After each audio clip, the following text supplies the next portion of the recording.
Assalamualaikum warahmatullahi wabarakatuh. Berjumpa lagi dengan saya, Nesi Anggun Primasari. Pada kesempatan kali ini, saya akan memberikan pemaparan terkait mata kuliah keperawatan gerontik. Nah, pada subbab ini, saya akan memberikan pemaparan terkait tentang terapi aktivitas kelompok, atau disebut dengan TAK. TAK ini yang akan diberikan pada kelompok lansia, yang dimana kita ketahui bahwa lansia itu semakin mengalami penurunan dari beberapa organ dan juga beberapa aktivitas yang harus didapatkan pada lansia tersebut.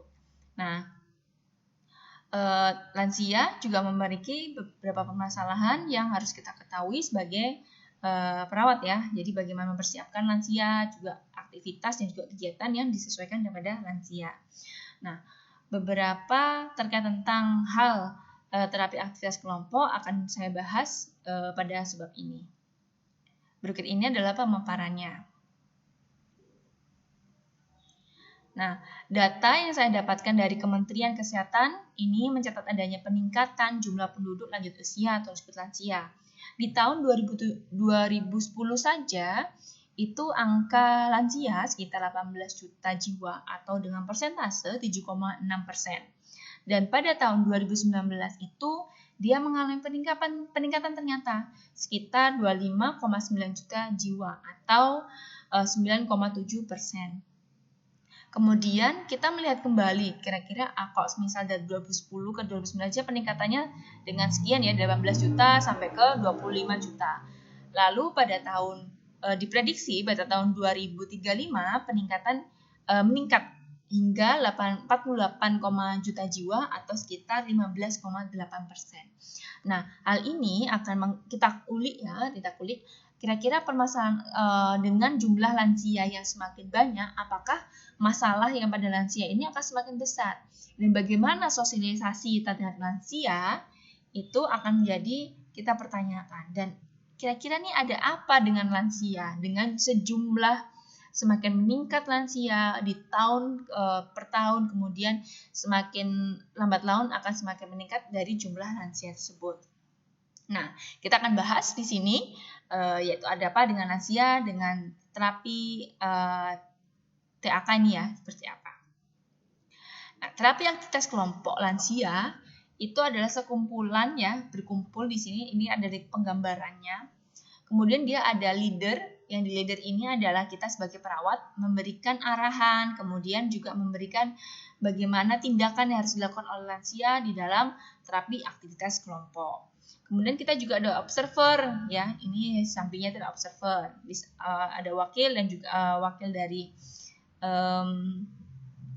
pemandunya. Kemudian dia ada observer, di sana kita melihat apakah lansia ini aktif atau lansia pasif, kemudian apa lansia ini mematuhi atas segala arahan yang disampaikan oleh ini ya pemandu di terapi aktivitas kelompok. Sebelumnya kita harus membahas dulu apa sih terapi aktivitas kelompok yang disebutkan, yang dimaksud itu seperti apa. Nah, ini ada 5 poin yang dapat saya tampilkan bahwa terapi aktivitas kelompok itu adalah terapi yang diupayakan oleh perawat kepada sekelompok pasien mempunyai masalah gangguan perawatan yang sama. Kemudian juga ada terapi aktivitas kelompok itu sekumpulan orang yang mempunyai hubungan erat satu sama orang lain dan saling mempengaruhi dan berpedoman pada norma yang sama. Nah, terapi aktivitas kelompok ini dilakukan oleh sekelompok pasien dengan cara bermusyawarah antar pasien, di mana dalam musyawarah tersebut dipimpin oleh ahli terapis. Dan juga ada yang mengatakan bahwa TAK ini usaha dalam mengupayakan seorang psikoterapis sejumlah pasien untuk meningkatkan dan memperbaiki hubungan interpersonal dalam waktu bersamaan. Dan cara penyembuhannya pun juga memenuhi ahli terapis, bisa menemui ahli terapis dalam rancangan waktu tertentu demi upaya untuk memicu kesadaran pada diri sendiri atau pada lansia tersebut. Nah, di sini terapi aktivitas kelompok setelah kita rangkum itu ternyata TAK ini kegiatan yang ditunjukkan pada sekelompok klien yang mana memiliki tujuan untuk bisa memberikan terapi bagi seluruh anggota di dalam kelompok tersebut. Kemudian dapat meningkatkan kualitas hidup serta meningkatkan respons sosial. Dan TAK ini berupaya memfasilitasi beberapa klien yang bertujuan untuk membina hubungan sosial hingga nantinya dapat menolong klien berhubungan sosial dengan orang lain, semisal mengajukan pertanyaan, menceritakan diri sendiri, berdiskusi, menyapa teman atau kelompok ya. Biasanya kalau misal lansia itu kan seringnya marahan ataupun sering kita ketemu kalau misal di panti Weda ya atau panti jompo tuh. Jadi dia ada tidak sesuai dengan ininya, pemahamannya, ada yang marahan, terus kemudian ada yang emosi sampai seperti itu, dan masih banyak yang lainnya. Jadi kita harus bisa meminimalisir kejadian-kejadian yang bisa terjadi pada lansia yang dia bersifatnya negatif. Nah, ini terdapat beberapa tujuan dari terapi. Yang pertama, dia dapat mengembangkan stimulasi persepsi, mengembangkan orientasi realitas. Jadi orientasi saat ini seperti apa? Lalu mengembangkan stimulasi sensoris dan mengembangkan secara sosialisasi. Jadi 4 tujuan terapi ini harus bisa dipenuhi pada lansia pada TAK ya, TAK pada lansia. Nah, ini adalah berupa macam-macam TAK pada lansia yang dapat digunakan untuk membuat lansia lebih aktif dan gembira. Ada stimulasi sensori atau musik. Kemudian kedua ada stimulasi persepsi. Ada orientasi realitas, ada sosialisasi, ada terapi berkebun, terapi dengan binatang, terapi okupasi, terapi kognitif, life review terapi, kemudian ada rekreasi, kemudian ada terapi keagamaan, dan yang kedua 12 adalah terapi keluarga. Dan nantinya harapan saya teman-teman ini bisa memahami terkait tentang 12 terapi yang bisa diberikan kepada lansia. Apa saja pemaparan terkait 12 terapi ini? Ini adalah pemaparannya. Yang pertama, stimulasi sensori atau musik. Jenis terapi ini berfungsi untuk mengungkapkan perhatian, mendengar maupun bagi pemusik. Kualitas musik sendiri juga berbeda ya. Ada memiliki terhadap fungsi-fungsi untuk mengungkapkan perhatian, mana terletak pada struktur, urutan dan urutan matematis. Yang mana mampu untuk menunjukkan pada tidak respon di dalam kehidupan seseorang. Peran serta akan nampak dalam sebuah pengalaman musikal, semisal menyanyi, menghasilkan integritas pribadi yang dapat menyatukan fisik, pikiran juga roh. Jadi tergantung nih lansianya ini cocoknya kita analis dulu. Sukanya musik apa? Kemudian dia suka genre yang seperti apa? Ya, apakah keroncong, kemudian ada balad atau juga apa? Saya sukanya yang jazz karena ada macam-macam. Nanti kita menentukan dulu dan mengklasifikasi kira-kira lansia ini cocoknya menggunakan musik yang jenis apa. Kita harus ketahui dulu. Jangan sampai salah karena itu akan memengaruhi bagaimana lansia akan merespon. Nah, manfaatnya itu di dalam proses stimulasi memberikan banyak pengalaman yang ada di dalam struktur, memberikan pengalaman untuk mengorganisasi diri, memberikan kesempatan digunakan untuk mempertemukan kelompok yang mana di dalam individu telah mengutamakan kepentingan kelompok dibanding kepentingan dengan individu. Jadi lansia ini lebih bisa bersosialisasi. Kemudian ada stimulasi persepsi. Memenuhi kriteria ini akan dilatih mengenai cara mempersiapkan stimulus yang telah disediakan ataupun sudah pernah dialami. Kemampuan untuk mempersepsikan inilah yang akan dievaluasi dan ditingkatkan di dalam setiap sesinya. Tujuannya diharapkan klien menjadi lebih adaptif dan juga berbagai stimulus. Aktivitas yang akan dilakukan berupa stimulus dan persepsi.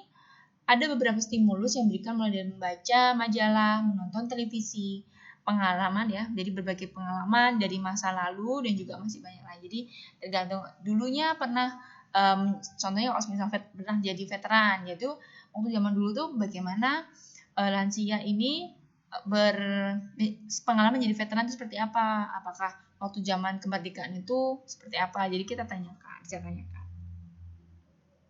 Kemudian ada orientasi realitas. Klien nantinya akan diorientasikan kepada kenyataan yang ada di sekitarnya, mulai dari diri sendiri, orang lain yang ada di sekitar klien, hingga lingkungan yang memiliki hubungan dan kaitannya dengan klien.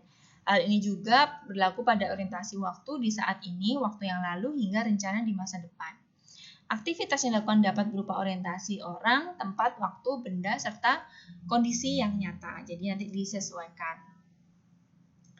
Kemudian ada sosialisasi. Nah, kalau sosialisasi ini sesuai pada gambar.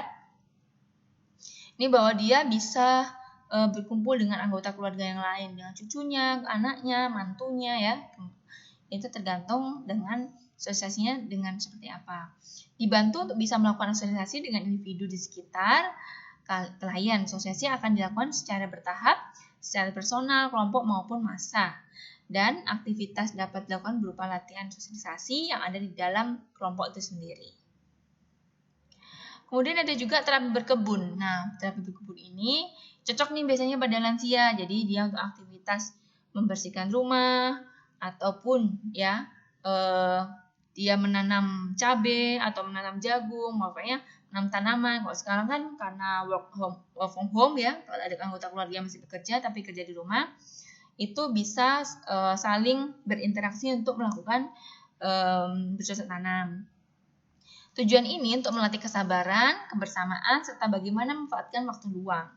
Dan beberapa kegiatan dilakukan misalnya menanam kangkung, lombok, bayam, dan juga lainnya. Seperti yang kalau Bapak Ibu saya ya di Surabaya itu, dia sudah lama sih suka berkebun, jadi otomatis untuk saat ini karena pandemi, untuk aktivitasnya juga lebih banyak untuk seperti menanam ini ya, bercocok tanam lebih ke tanaman hias ya, jadi anggrek, kemudian ada tanaman itu janda bolong contohnya, jadi lebih banyak lagi. Dan selalu memberikan gambar-gambar, ini loh ibu lagi nanam ini, kemudian ini ibu lagi nanam cabai yang ternyata hasilnya bisa dibuat konsumsi. Kemudian ada terapi dengan binatang. Terapi ini memiliki tujuan untuk bisa meningkatkan rasa kasih sayang serta mengisi kesepian di sehari-harinya dengan cara bermain bersama binatang. Semisal memiliki peliharaan kucing, peternak ayam, sapi, dan juga bisa yang lainnya.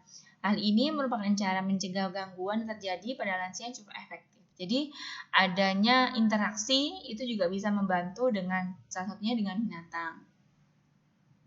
Nah, ini ada terapi advokasi. Terapi ini memiliki tujuan untuk bisa memanfaatkan atau luang yang dimiliki lansia dengan meningkatkan produktivitas yang nantinya dapat dimanfaatkan, membuat dan menghasilkan karya dari hal-hal yang sudah disediakan.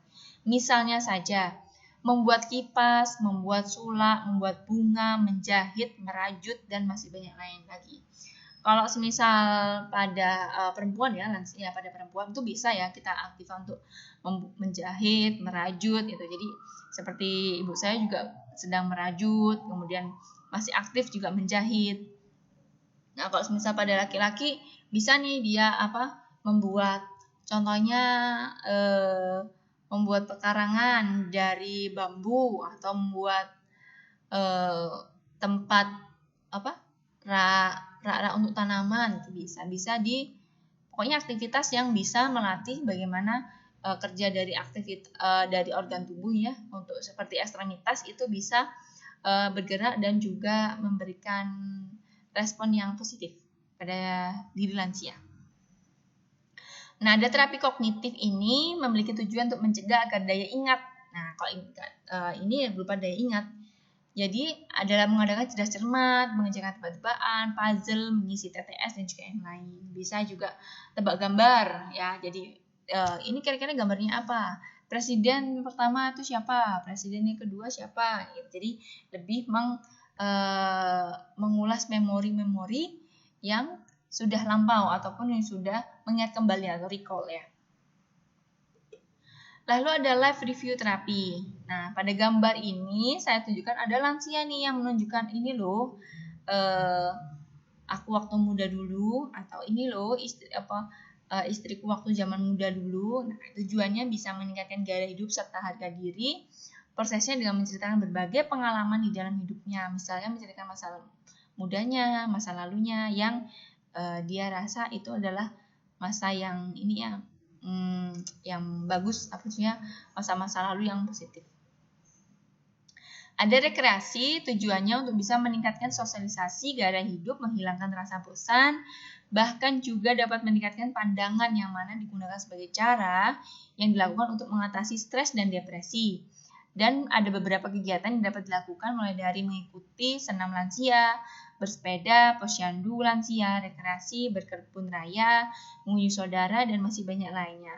Contohnya saja seperti Bapak Ibu saya di Surabaya itu beliau masih mengikuti posyandu lansia, yang dimana dia menceritakan kalau misalnya posyandu lansia nanti awal minggu yang pertama itu ada pemeriksaan kesehatan. Bapak Ibu ikut nih di tensi, kemudian juga di tes darahnya, asam urat, terus juga gula darahnya, terus kolesterolnya gitu. Kemudian nanti yang bulan depan di minggu kedua kita mau berencana mau jalan-jalan. Kalau kita mau jalan-jalan ke Malang seperti itu. Jadi ada wisata-wisata yang memberikan semangat untuk pada lansia untuk tetap menjalani kehidupan di lansia ini jika tetap bersuka cita ya, jadi tidak sedih dan juga tetap bahagia.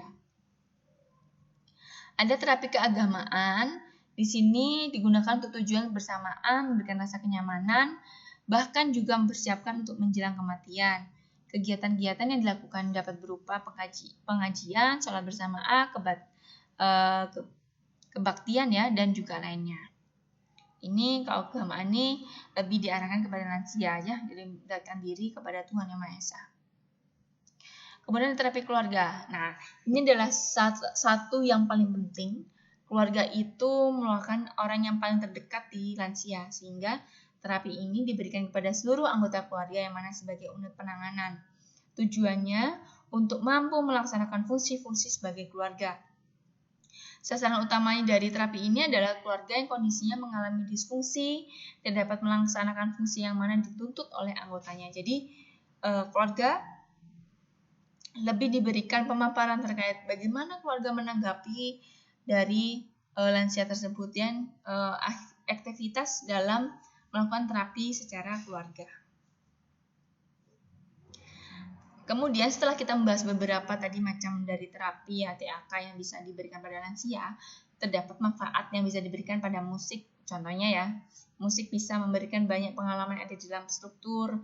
Juga musik ini memberikan pengalaman untuk berorganisasi diri, dan musik memberikan kesempatan digunakan untuk pertemuan kelompok yang dimana individu mengutamakan kepentingan kelompok dibanding kepentingan individu. Jadi kalau misal ini masuk ke dalam terapi musik ya, jadi aktivitas lansia, kalaupun kita ada ya di Surabaya itu contohnya salah satu rumah sakit RSUD, rumah sakit daerah di sana itu di tempat ruang tunggu di polinya, jadi dia sifatnya ada outdoor, yang dimana dia ada musik keroncong.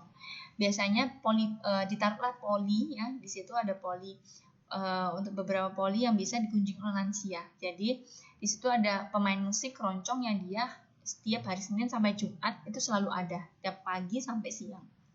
Nah, dia sambil menunggu jam kontrol ya, dia bisa menikmati alunan musik keroncong seperti itu. Jadi dia menikmati bagaimana ternyata lansia itu ya enak ya, bisa ini selain kita memperhatikan dari segi kesehatan, juga kita bisa menikmati alunan musik keroncong dan lagu-lagu masa lalu seperti itu.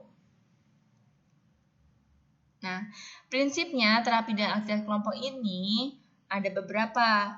Dia harus disamakan dengan gejala yang sama dulu.